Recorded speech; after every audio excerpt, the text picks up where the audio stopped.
শরিয়া ভিত্তিক ৫ ব্যাংক একীভূতকরণ প্রক্রিয়ার শুনানিতে আজ নিজেদের অবস্থান তুলে ধরতে বাংলাদেশ ব্যাংকে এসেছে ইউনিয়ন ব্যাংক পর্ষদ। সেখানে আছেন রিপোর্টার সেলিয়া সুলতানা। বিস্তারিত জানতে চলে যাচ্ছি তার কাছে।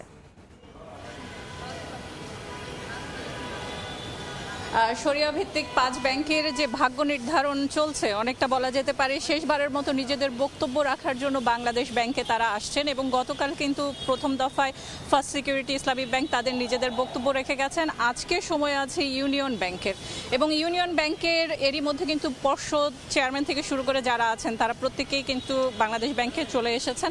গতকালকে আমরা জানি যে গভর্নর আহসানিজ মনসুর তিনি অসুস্থ থাকার কারণে অনলাইনে যোগ দিয়েছিলেন। আজও হয়তো সেটি হওয়ার কথা, কারণ যেহেতু 11টা থেকে এই বৈঠকটি অনুষ্ঠিত হবে, 4 জন যে ডেপুটি গভর্নর তারা এই বৈঠকে থাকবেন বলে আমরা জানতে পেরেছি। ইউনিয়ন ব্যাংকের বিষয়টি যদি আপনাদেরকে জানাই, বিশেষ করে হচ্ছে 2025 সালের মার্চ মাসে যে প্রতিবেদন প্রকাশ হয়েছিল, সেখানে এই ব্যাংকটির যে 28,000 কোটি টাকা তারা ঋণ দিয়েছিলেন, এবং সেখানে দেখা গেছে যে 25,000 কোটি টাকা তারা খেলাপি ঋণের মধ্যে পড়ে গেছেন। এবং এই খেলাপি ঋণ কিন্তু ধরতে গেলে বলা যেতে পারে সে সময় অর্থাৎ মার্চ মাসে প্রায় 90%। মে মাসে এসে দেখা গেছে যে এই ব্যাংকটির 98%ই খেলাপি ঋণ। ব্যাংকটির যে তদন্ত প্রতিবেদন হয়েছে, যেটি নতুন পর্ষদ আসার পর করা হয়েছে গত নভেম্বরের শেষে, সেখানে দেখা গেছে যে সেখানে 119 জন ব্যক্তি 6,000 কোটি টাকা নিয়ে ফেরত দেননি।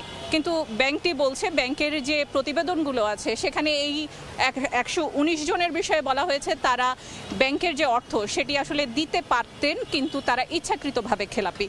এই বিষয়টি ছাড়াও কিন্তু বেশ কিছু বিষয় তাদেরকে উত্থাপন করতে হবে। নিজেদের সর্বশেষ অবস্থান কিন্তু তারা জানাতে পারবেন। সেখানে তারল্য, মূলধন এবং অন্যান্য যে প্রফেশনাল যে জায়গাগুলো রয়েছে সেই বিষয়গুলো তাদেরকে উপস্থাপন করতে হবে। এছাড়া এই ব্যাংকটির বিষয়ে কিন্তু বাংলাদেশ ব্যাংকের যে ফরেন্সিক রিপোর্ট সেটিও কিন্তু বাংলাদেশ ব্যাংক প্রথমেই তুলে ধরবে, এবং তারপরেই কিন্তু আসলে এই মার্জারের বিষয়ে তাদের যে বক্তব্য সেটি কিন্তু বাংলাদেশ ব্যাংক গ্রহণ করবেন। এটি অনেকটা শেষ দিকে, যেহেতু সেক্ষেত্রে কিন্তু ইউনিয়ন ব্যাংক তাদের বক্তব্য রাখার এটি শেষ সময়। তারা মার্জার চান কি চান না, অথবা কিভাবে তারা আবার ইতিবাচক ধারায় ফিরবেন সে বিষয়টি কিন্তু উত্থাপন করার এটি সর্বশেষ সুযোগ।